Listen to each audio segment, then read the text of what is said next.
Hi friends, welcome back to our channel. Friends, ಇವತ್ತಿನ ವಿಡಿಯೋದಲ್ಲಿ ನಾನೇನು ಹೇಳ್ಕೊಡ್ತಾ ಇದ್ದೀನಿ ಅಂದರೆ, ಬ್ಲೌಸ್ಗೆ ನಾವು ಕೂಳೆ ಕಾಣಿಸ್ದಂಗೆ ಇನ್ವಿಸಿಬಲ್ ಕ್ರಾಸ್ ಬೆಲ್ಟನ್ನು ಯಾವ ರೀತಿ ನಾವು ಅಟ್ಯಾಚ್ ಮಾಡ್ಕೊಳ್ಬೇಕು ಅಂತ ಇವತ್ತಿನ ವಿಡಿಯೋದಲ್ಲಿ ಹೇಳ್ಕೊಡ್ತೀನಿ. ವಿಡಿಯೋನ ಸ್ಕಿಪ್ ಮಾಡದೆ ಕೊನೆವರೆಗೂ ನೋಡಿ. ಹಾಗೆಯೇ ನೀವೇನಾದರೂ ನನ್ನ ಚಾನಲ್ಗೆ ಹೊಸಬರಾಗಿದ್ದರೆ ಸಬ್ಸ್ಕ್ರೈಬ್ ಮಾಡಿಕೊಂಡು ಪಕ್ಕದಲ್ಲಿರೋ ಬೆಲ್ಲೈಕನ್ನ ಕ್ಲಿಕ್ ಮಾಡಿ ಆಲ್ ಅನ್ನೋ ಆಪ್ಷನ್ನ ಸೆಲೆಕ್ಟ್ ಮಾಡಿಟ್ಕೊಳ್ಳಿ. ನಾನು ಯಾವುದೇ ವಿಡಿಯೋ ಅಪ್ಲೋಡ್ ಮಾಡಿದ್ರೂ ಮೊದಲು ನಿಮಗೆ ನೋಟಿಫಿಕೇಷನ್ ಬರುತ್ತೆ. ಬನ್ನಿ, ಈಗ ತಡ ಮಾಡದೆ ನಾವು ವಿಡಿಯೋನ ಸ್ಟಾರ್ಟ್ ಮಾಡೋಣ. ಈ ಕ್ರಾಸ್ ಪೀಸ್ಗೆ ನಾವು ಮೈನ್ ಫ್ಯಾಬ್ರಿಕಲ್ಲಿ ಒಂದು 4 ಪೀಸು ಎಕ್ಸ್ಟ್ರಾ ಒಂದು 2 ಪೀಸನ್ನು ಕಟ್ ಮಾಡ್ಕೊಳ್ಬೇಕು. ಈ ಕ್ಲಾತಲ್ಲಿ ನನಗೆ ಕ್ಲಾತ್ ಉಳಿದಿಲ್ಲ, ಅದಕ್ಕೋಸ್ಕರ ನಾನು ಬೇರೆ ಕ್ಲಾತಲ್ಲಿ 4 ಪೀಸ್ ತೊಗೊಂಡಿದ್ದೀನಿ. ಈ ಮೈನ್ ಫ್ಯಾಬ್ರಿಕಲ್ಲಿ 2 ಪೀಸ್ ಮಾತ್ರ ತೊಗೊಂಡಿದ್ದೀನಿ. ಇಲ್ಲಿ ನಾನು ಸೇಮ್ ಇದೇ ಕಲರ್ ಇರೋ ಥರ 2 ಪೀಸನ್ನು ತೊಗೊಂಡಿದ್ದೀನಿ. ಈ 2 ಪೀಸು ಇನ್ಸೈಡ್ಗೆ ಬರುತ್ತೆ. ಇನ್ನು ಬೇರೆ ಕಲರಲ್ಲಿ 2 ಪೀಸ್ ತೊಗೊಂಡಿದ್ದೀನಿ. ಇದು ಮಿಡಿಲ್ಗೆ ಬರುತ್ತೆ. ಇದು ನಮಗೆ ಕಾಣಿಸೋದಿಲ್ಲ. ಈ ಪೀಸ್ ಅನ್ನೋದು ನಮಗೆ ಇನ್ಸೈಡಲ್ಲಿ ಕಾಣಿಸುತ್ತೆ. ಸ್ವಲ್ಪ ನಮಗೆ ಇದಕ್ಕೆ ಮ್ಯಾಚ್ ಆಗುವಂಥ ಕಲರೇ ತೊಗೊಳ್ಬೇಕಾಗುತ್ತೆ. ಈಗ ಮೊದಲಿಗೆ ನಾವು ಮೈನ್ ಫ್ಯಾಬ್ರಿಕನ್ನು ತೊಗೊಂಡು ಉಲ್ಟಾ ಸೈಡು ಮೇಲೆ ಇಟ್ಕೊಳ್ಳಿ. ಉಲ್ಟಾ ಸೈಡ್ ಮೇಲೆ ಇಟ್ಕೊಂಡು ಇಲ್ಲಿ ನಾವು ಮಧ್ಯಕ್ಕೆ ಹಾಕ್ಕೊಳ್ತೀವಲ್ಲ, ಆ ಕ್ಲಾತನ್ನು ಇದ್ರ ಮೇಲೆ ಹಾಕ್ಕೊಳ್ಬೇಕು. ಇದ್ರ ಮೇಲೆ ಹಾಕ್ಕೊಂಡು ಮೈನ್ ಫ್ಯಾಬ್ರಿಕ್ಕು ಸೀದಾ ಸೈಡ್ ಮೇಲೆ ಬರೋ ಥರ ಈ ಥರ ಇಟ್ಕೊಳ್ಬೇಕು. ಈ ಥರ ಇಟ್ಕೊಂಡು ಈಗ ನಾವು ಈ ಕ್ಲಾತನ್ನು ತೊಗೊಳ್ಬೇಕು. ಈ ಕ್ಲಾತನ್ನು ತೊಗೊಂಡು ಇದ್ರ ಮೇಲೆ ಈ ಥರ ಇಟ್ಕೊಳ್ಬೇಕು. ಈ ಥರ ಇಟ್ಕೊಂಡು ಈ ಕಡೆ ಎಡ್ಜಲ್ಲಿ ನಾವು 1/2 ಇಂಚ್ ಮಾರ್ಜಿನ್ ಇಟ್ಕೊಂಡು ಸ್ಟಿಚ್ ಮಾಡ್ಕೊಳ್ಬೇಕು. ಈಗ ಇನ್ನೊಂದು ಕ್ರಾಸ್ ಬೆಲ್ಟ್ಗೂ ಸಹ ಇದೇ ಥರ ನಾವು ಮೈನ್ ಫ್ಯಾಬ್ರಿಕ್ ತೊಗೊಂಡು ಉಲ್ಟಾ ಸೈಡ್ ಮೇಲೆ ಇಟ್ಕೊಂಡು ಅದ್ರ ಮೇಲೆ ಮಿಡಿಲ್ ಬರೋ ಕ್ಲಾತನ್ನು ಹಾಕ್ಕೊಳ್ಬೇಕು. ಈಗ ಸೀದಾ ಸೈಡು ಮೇಲೆ ಬರೋ ಥರ ಇಟ್ಕೊಳ್ಬೇಕು. ಮೈನ್ ಫ್ಯಾಬ್ರಿಕ್ಕು ಸೀದಾ ಸೈಡ್ ಮೇಲೆ ಬರೋ ಥರ ಇಟ್ಕೊಂಡು ಇನ್ನೊಂದು ಪೀಸನ್ನು ತೊಗೊಂಡು ಇದ್ರ ಮೇಲೆ ಇಟ್ಕೊಂಡು ಇದ್ರ ಆಪೋಸಿಟಲ್ಲಿ ಇಟ್ಕೊಳ್ಬೇಕು. ನೋಡ್ಕೊಳ್ಳಿ, ಇದ್ರ ಆಪೋಸಿಟಲ್ಲಿ ಏನಾದರೂ ಇಟ್ಕೊಂಡಿಲ್ಲ ಅಂದರೆ 2 ಕ್ರಾಸ್ ಬೆಲ್ಟು ಒಂದೇ ಕಡೆ ಬರುತ್ತೆ. ಇದನ್ನು ನೋಡಿಕೊಂಡು ನಾವು ಸ್ಟಿಚ್ ಮಾಡ್ಕೊಳ್ಬೇಕು. ಇಲ್ಲೂ ಸಹ 1/2 ಇಂಚ್ ಮಾರ್ಜಿನ್ ಇಟ್ಕೊಂಡು ಸ್ಟಿಚ್ ಮಾಡ್ಕೊಳ್ಬೇಕು. ಈ ಥರ 2 ಕ್ರಾಸ್ ಬೆಲ್ಟನ್ನು ಸ್ಟಿಚ್ ಮಾಡಿಕೊಂಡು ಈಗ ಈ ಕ್ಲಾತನ್ನು ಈ ರೀತಿ ಓಪನ್ ಮಾಡಿಕೊಂಡು ಇದ್ರ ಮೇಲೆ ಎಡ್ಜಿಗೊಂದು ಸ್ಟಿಚ್ ಹಾಕ್ಕೊಳ್ಬೇಕು. 2 ಕ್ರಾಸ್ ಬೆಲ್ಟ್ನೂ ಸಹ ಇದೇ ಥರ ಸ್ಟಿಚ್ ಮಾಡಿಕೊಳ್ಬೇಕು. ಸ್ಟಿಚ್ ಮಾಡಿಕೊಂಡು ಇಲ್ಲಿ ನಾವು ಎಕ್ಸ್ಟ್ರಾ ಕ್ಲಾತನ್ನು ಹಾಕ್ಕೊಂಡಿದ್ದೀವಲ್ಲ ಮೈನ್ ಫ್ಯಾಬ್ರಿಕ್ಕಿಗೆ, ಇದನ್ನು ಜಾಯಿಂಟ್ ಮಾಡಿಕೊಂಡು ಎಡ್ಜಲ್ಲಿ ಒಂದು ಸ್ಟಿಚ್ ಹಾಕ್ಕೊಳ್ಬೇಕು. ಈ ಥರ ಸ್ಟಿಚ್ ಹಾಕ್ಕೊಂಡು ಈಗ ಈ ಕ್ಲಾತನ್ನು ಇನ್ಸೈಡ್ಗೆ ಫೋಲ್ಡ್ ಮಾಡಿಕೊಂಡು ಇದ್ರ ಮೇಲೆ ಒಂದು ಟಾಪ್ ಸ್ಟಿಚ್ ಹಾಕ್ಕೊಳ್ಬೇಕು. ಈ ಥರ ಸ್ಟಿಚ್ ಮಾಡಿಕೊಂಡು ಎಕ್ಸ್ಟ್ರಾ ಕ್ಲಾತ್ ಏನಾದರೂ ಇದ್ದರೆ ಕಟ್ ಮಾಡಿಕೊಳ್ಬೇಕು.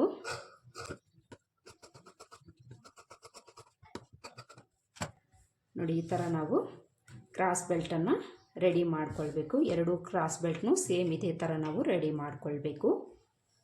ನೋಡಿ, ಈ ಥರ ನಾವು 2 ಕ್ರಾಸ್ ಬೆಲ್ಟ್ ಪೀಸನ್ನು ಈ ರೀತಿ ಸ್ಟಿಚ್ ಮಾಡ್ಕೊಳ್ಬೇಕು. ಈ ಥರ ಸ್ಟಿಚ್ ಮಾಡಿಕೊಂಡು ಈಗ ನಾವು ಫ್ರಂಟ್ ಪಾರ್ಟ್ಗೆ ಈ ಕ್ರಾಸ್ ಬೆಲ್ಟ್ಸನ್ನು ಅಟ್ಯಾಚ್ ಮಾಡ್ಕೊಳ್ಬೇಕು. ಇಲ್ಲಿ ನಾನು ಇನ್ವಿಸಿಬಲ್ ಸ್ಟಿಚ್ ಮಾಡ್ತಾ ಇದ್ದೀನಿ. ಅಂದರೆ ಈ ಕೂಳೆ ಅನ್ನೋದು ನಮಗೆ ಈಚೆ ಕಾಣಿಸ್ದೆ ಒಳಗಡೆ ಹೋಗೋ ಥರ ಸ್ಟಿಚ್ ಮಾಡ್ತಾ ಇದ್ದೀನಿ. ಈ ರೀತಿ ಸ್ಟಿಚ್ ಮಾಡ್ಕೊಳ್ಬೇಕಾದ್ರೆ ಇನ್ಸೈಡ್ಗೆ ಬರೋ ಕ್ಲಾತು ಒಂದು ಸೈಡ್ಗೆ ತಗೊಳ್ಬೇಕು. ಈ ಮೈನ್ ಫ್ಯಾಬ್ರಿಕ್ ಇರುತ್ತಲ್ಲ ಟಾಪ್ ಸೈಡ್ಗೆ ಬರೋದು, ಇದನ್ನು ಈ ರೀತಿ ಓಪನ್ ಮಾಡ್ಕೊಳ್ಬೇಕು. ಇನ್ವಿಸಿಬಲ್ ಸ್ಟಿಚ್ ಮಾಡ್ಕೊಳ್ಬೇಕಾದ್ರೆ ನೋಡಿ, ಇನ್ಸೈಡ್ ಕ್ಲಾತ್ ಈ ಕಡೆ ತಗೊಳ್ಬೇಕು, ಟಾಪ್ ಸೈಡ್ ಕ್ಲಾತು ಈ ಕಡೆಗೆ ತಗೊಳ್ಬೇಕು. ಈ ಥರ ತಗೊಂಡು ಈಗ ಈ ಫ್ರಂಟ್ ಪಾರ್ಟನ್ನು ತಗೊಂಡು ಇಲ್ಲಿಂದ ಈ ಸೀದಾ ಸೈಡ್ 2 ಒಂದ್ರ ಮೇಲೆ ಬರೋ ಥರ ಇಟ್ಕೊಂಡು 1/2 ಇಂಚ್ ಮಾರ್ಜಿನ್ ಇಟ್ಕೊಂಡು ಸ್ಟಿಚ್ ಮಾಡ್ಕೊಳ್ಬೇಕು. ಇಲ್ಲಿ ಒಂದು 1/4 ಇಂಚ್ ಬಿಟ್ಟು ಈ ಥರ ಇಟ್ಕೊಳ್ಳಿ. ಈ ಥರ ಇಟ್ಕೊಂಡು ಸ್ಟಾರ್ಟಿಂಗು ಎಂಡಲ್ಲಿ ರಫ್ ಹೊಡೆದು ಸ್ಟಿಚ್ ಮಾಡ್ಕೊಳ್ಬೇಕು. ಇಲ್ಲಿ ಮೈನ್ ಡಾಟನ್ನು ಹಿಡ್ದಿರ್ತೀವಲ್ಲ, ಈ ಕ್ಲಾತನ್ನು ನಾವು ಹಿಂದಕ್ಕೆ ಈ ರೀತಿ ಸರಿಸ್ಕೊಳ್ಬೇಕು. ಈ ಸ್ಟಿಚ್ಗೆ ಸಿಕ್ಕಾಕ್ಕೊಳ್ಳದೆ ಇರೋ ಥರ ನೋಡಿಕೊಂಡು ಸ್ಟಿಚ್ ಮಾಡ್ಕೊಳ್ಬೇಕು.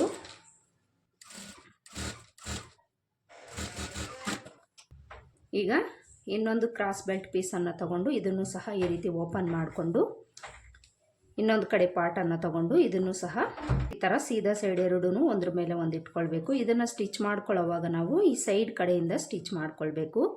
ಈ ಕ್ರಾಸ್ ಬೆಲ್ಟು ಎಷ್ಟು ಬೇಕಾಗಿರುತ್ತೋ ಈ ರೀತಿ ನೋಡಿಕೊಂಡು ಅಲ್ಲಿಂದ ಸ್ಟಿಚ್ ಮಾಡ್ಕೊಳ್ಬೇಕು.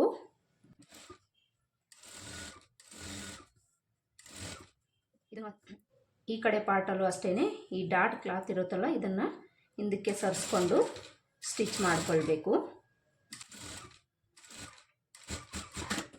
ನೋಡಿ ಈ ಥರ ಎರಡೂ ಕಡೆ ಪಾರ್ಟ್ಗೂ ಸಹ ಕ್ರಾಸ್ ಬೆಲ್ಟನ್ನು ಅಟ್ಯಾಚ್ ಮಾಡಿಕೊಂಡು ಈಗ ಒಂದು ಪಾರ್ಟನ್ನು ನಾನು ಇನ್ವಿಸಿಬಲ್ ಸ್ಟಿಚ್ ಮಾಡ್ಕೊಳ್ಳೋದು ಯಾವ ರೀತಿ ಅಂತ ತೋರಿಸ್ತೀನಿ. ಶೋಲ್ಡರ್ ಕಡೆಯಿಂದ ಈ ಕ್ಲಾತನ್ನು ಈ ರೀತಿ ಸಣ್ಣದಾಗಿ ಫೋಲ್ಡ್ ಮಾಡ್ಕೊಳ್ಳಿ. ಫೋಲ್ಡ್ ಮಾಡಿಕೊಂಡು ಕ್ರಾಸ್ ಬೆಲ್ಟ್ ಒಳಗಡೆ ಇದನ್ನು ಇಟ್ಕೊಂಡು ಈ ಕ್ಲಾತನ್ನು ಇದ್ರ ಮೇಲೆಯಿಂದ ತಗೊಂಡು ನಾವೇನು ಮೊದಲು ಸ್ಟಿಚ್ ಮಾಡ್ಕೊಂಡಿರ್ತೀವೋ ಅದ್ರ ಮೇಲೇ ಸ್ಟಿಚ್ ಮಾಡ್ಕೊಳ್ಬೇಕು.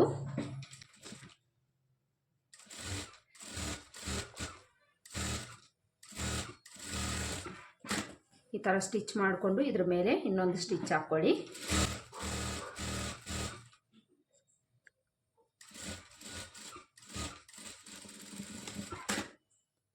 ಈ ಥರ ಸ್ಟಿಚ್ ಮಾಡಿಕೊಂಡು ಇಲ್ಲೊಂಚೂರು ಕ್ಲಾತನ್ನು ಕಟ್ ಮಾಡಿ ಈ ಕ್ರಾಸ್ಗಳ ಹತ್ರ ಕಟ್ಸಿಟ್ಕೊಳ್ಳಿ. Stitch cut ಆಗ್ದಂಗೆ ಕಟ್ಸಿಟ್ಕೊಳ್ಬೇಕು. ಈಗ ಇದನ್ನು ಒಳಗಡೆಯಿಂದ ಈ ಥರ ಓಪನ್ ಮಾಡಿಕೊಳ್ಬೇಕು.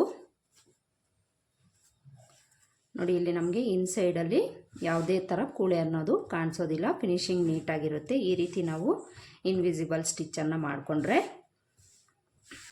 ಕ್ರಾಸ್ ಬೆಲ್ಟನ್ನು ಸ್ಟಿಚ್ ಮಾಡಿಕೊಂಡು ಈ ಕಡೆ ಎಡ್ಜಲ್ಲಿ ಒಂದು ಸ್ಟಿಚ್ ಹಾಕ್ಕೊಂಡು ಎಕ್ಸ್ಟ್ರಾ ಕ್ಲಾತ್ ಏನಾದರೂ ಇದ್ದರೆ ಕಟ್ ಮಾಡ್ಕೊಳ್ಳಿ.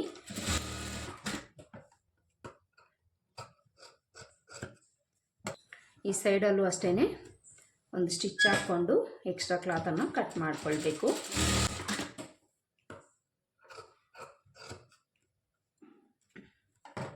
ನೋಡಿ ಇಲ್ಲಿ ನಾನು ಕ್ರಾಸ್ ಬೆಲ್ಟನ್ನು ಅಟ್ಯಾಚ್ ಮಾಡಿಕೊಂಡು ಆಯಿತು. ಸೇಮ್ ಇದೇ ಥರ ನೀವು ಇನ್ನೊಂದು ಕಡೆ ಪೀಸ್ಗೂ ಸಹ ಕ್ರಾಸ್ ಬೆಲ್ಟನ್ನು ಸ್ಟಿಚ್ ಮಾಡ್ಕೊಳ್ಳಿ.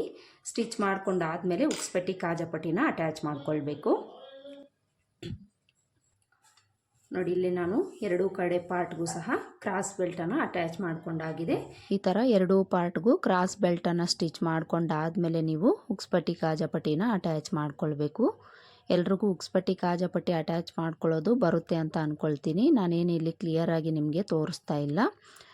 ನಿಮಗೆ ಉಕ್ಸ್ಪಟ್ಟಿ ಕಾಜಾಪಟ್ಟಿ ಅಟ್ಯಾಚ್ ಮಾಡ್ಕೊಳ್ಳೋದು ಗೊತ್ತಿಲ್ಲ ಅಂದರೆ ನನಗೆ ಕಮೆಂಟ್ ಬಾಕ್ಸಲ್ಲಿ ತಿಳಿಸಿ. ನೆಕ್ಸ್ಟ್ ವಿಡಿಯೋದಲ್ಲಿ ನಾನು ಕ್ಲಿಯರಾಗಿ ಎಕ್ಸ್ಪ್ಲೈನ್ ಮಾಡಿ ಸ್ಟಿಚ್ ಮಾಡಿ ತೋರಿಸ್ತೀನಿ.